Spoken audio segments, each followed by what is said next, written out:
Hello everyone, let's start to solve question of area under the polar curve. मतलब हमने जैसे area find out किया था bounded between two reason, जैसे कि पैराबोला था, स्ट्रेट लाइन था, इसके बीच में जो भी रीजन बाउंड होता है, we found the area bounded by this curves. But now here we are using same concept is there, but the equations are little different because these are polar curves. So let's see the how this works. The question which I have taken here, find the area between the curves. R is equal to 2 sin theta and R is equal to 4 sin theta. So now this is the given equation. जैसे कि equation circle का जो होता है, जैसे कि Cartesian form में हम लिखते हैं सर्कल का इक्वेशन.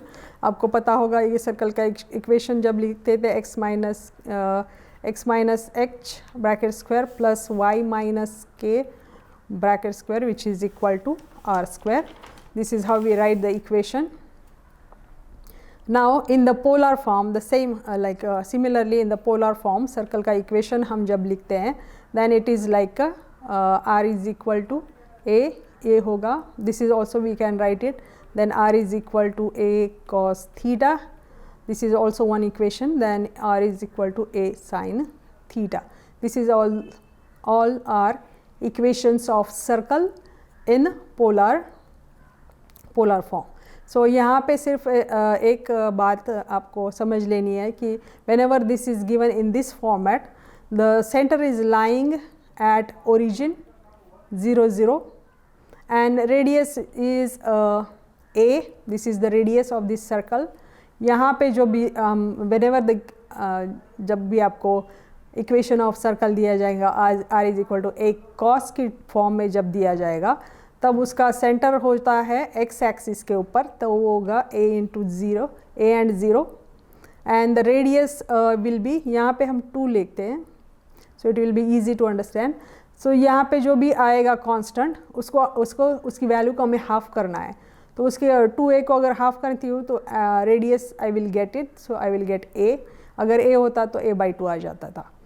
तो अगर मैंने यहाँ 2a लिया है तो मुझे after taking 1/2 after dividing it then I will get a. So radius will be a and the center जब भी equation of circle sine form में दिया जाएगा then that center is lying on y axis.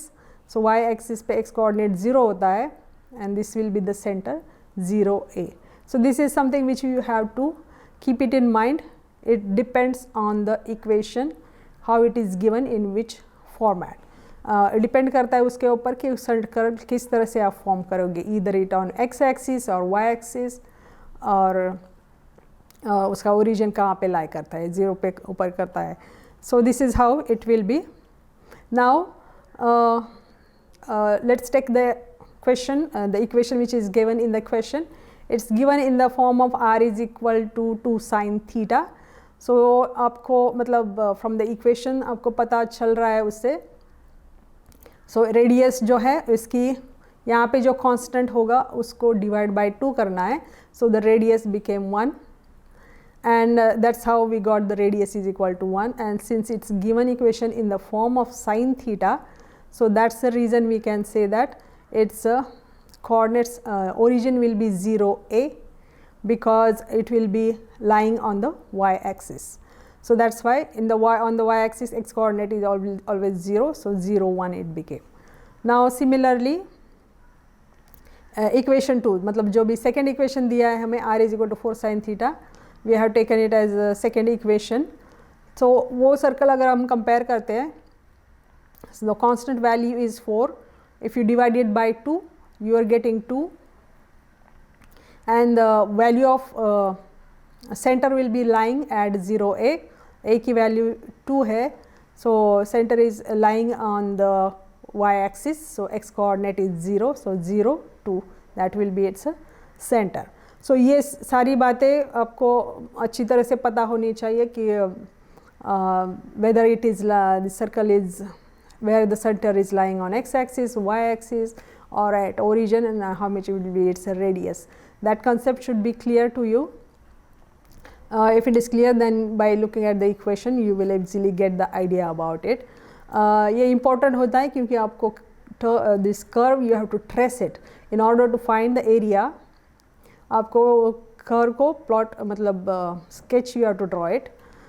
That only जो region आपको निकालना है, integration जो निकालना है वही तभी आपको पता चलेगा जब आप स्केच उसका ड्रॉ करते हो. So now by using these points whatever we have found out so far, मतलब जो दिए हुए इक्वेशन सर्कल के कहाँ पे उनका रीजन ओरिजिन होना चाहिए, कितनी रेडियस की होगा, कहाँ पे वो लाई करेगा, ये सारी इन्फॉर्मेशन हमें पता चले. दोनों जो भी है सर्कल उनके सेंटर्स y एक्सिस के ऊपर लाई कर रहे हैं. So that's how by using that information I have मैंने यहाँ पे स्केच जो बनाया according to that I have made it. So we have the this is origin and we have one circle with radius 1 and the centre is here जहाँ पे 0 1 है centre. I have written here and we have the other circle which is having मतलब radius is 2 and the region origin at the center is at 0 2. So यहाँ पे हम दिखाएंगे 0 2. So now we have to find the region which is bounded between these two curves. तो हम जब भी हमें ये इस टाइप का क्वेश्चन हमें करना होता है then we have to draw the line which is going from origin and it should pass through the region between these two curves. मतलब ये यहाँ से स्टार्ट हो रही है and then it is going through that region which is bounded by these two curves. तो जो भी मैंने यहाँ पे red stripe से बताया है region, that is the region which is bounded between these two curves, और ये line which is passing through here. So now if you look here, this is the region which is striped, that is the region bounded between. And what I am looking here is this portion. वो line जो मैंने draw की है उसका कौन सा part जो इस रीजन के बीच में आ रहा है, that will be I should be focusing on that, क्योंकि उससे मुझे पता करना है वो वैल्यू लिमिट्स की वैल्यू मुझे उस स्टेप से पता करनी है. So now first of all to find the area under this curve in polar form, the formula is we have to take double integration r into dr d theta. So this is the formula for that. Keep it in mind, r into dr d theta, and it should be in the double integration. अब तक हमें हमने सिर्फ formula लिखा है, इसकी limit की value हमने अभी भी नहीं निकाली है जो कि r की और थीटा की वैल्यू होनी चाहिए. So that we will be finding by using this sketch.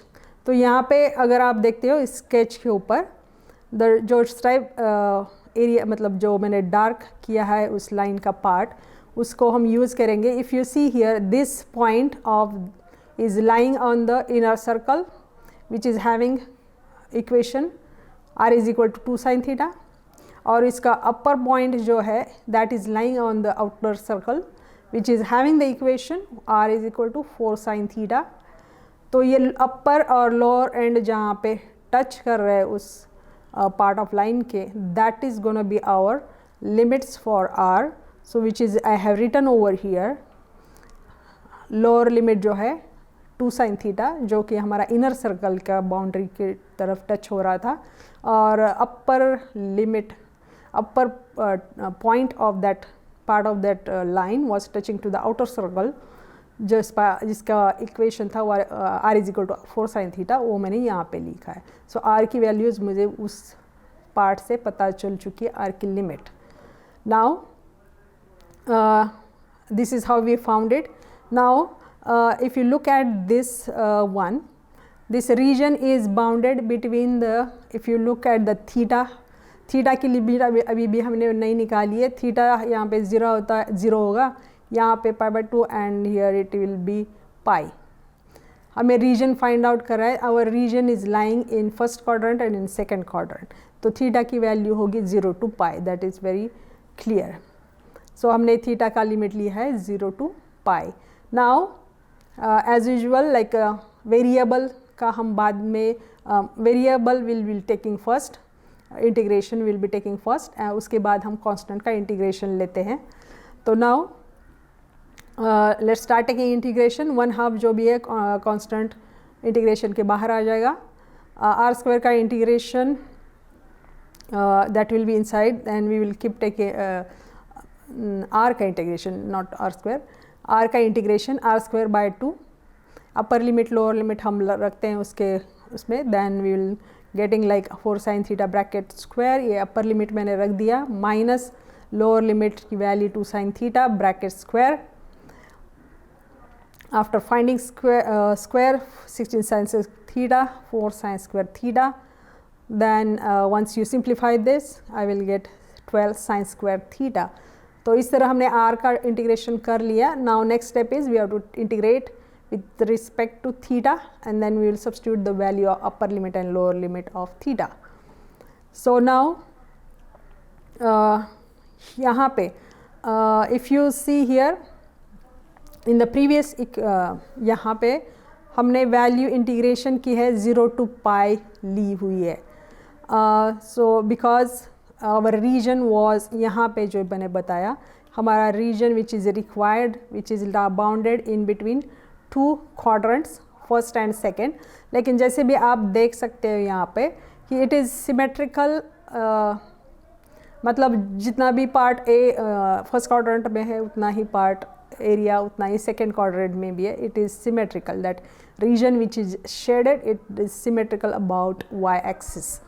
मतलब हम ये 0 to pi की वैल्यू जो है थीटा की वैल्यू फ्रॉम यहाँ से यहाँ, तो हम क्या कर सकते हैं, ये लिमिट को हम हाफ कर सकते हैं. We can this 0 to pi we can convert from 0 to pi by 2, और इसको हम डबल कर सकते हैं. क्यों? क्योंकि ये area which is bounded it is symmetrical about Y axis.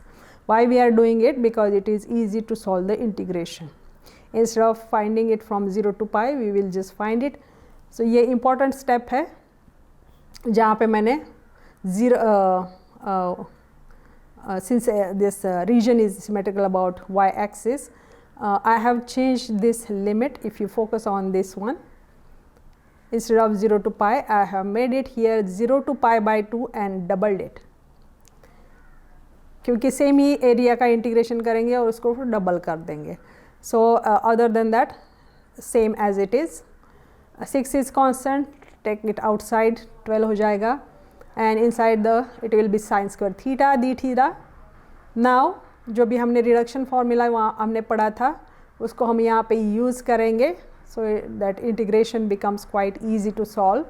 तो जो हम आपको याद होगा रिडक्शन फार्मूला क्या कहता है कि ये जो पावर है साइन की जो उसको हमें कंसिडर कर लिया था m is equal to 2. Then what formula says that m minus 1 लिखना है, and then we keep decreasing by 2. आपको ये याद होगा, प्रीवियस स्लाइड के ऊपर मैंने नोट किया है इसको. Now m is 2 reduced by 1, so ये होगा 1. So that will be as it is, and divided by ये further terms we will not write it because already we got 1. Divided by m plus n होता था, n यहाँ पे है ही नहीं है, only m we have it. So m is having 2, so we will be getting 2 over here, and since power of sine is even, तो आपको याद होगा हमने लिखा था pi by 2 से मल्टीप्लाई करना है, then I will multiply it by pi by 2. So this is something which I will get it. I have written it over here. 12 जो बाहर पड़ा है वो वैसे ही रहेगा. Now pi by 4 I got it for this bracket. Simplify it, we will get 3 pi. So this is how we will find the area under the polar curve. Steps are quite similar to like what we have done for other curves like parabola and all those. Only thing is यहाँ पे limits को आपको curve sketch करना आना चाहिए, and we should be able to find the limits of r and theta. Once you got to that point, then finding integration is the same steps what we have done it.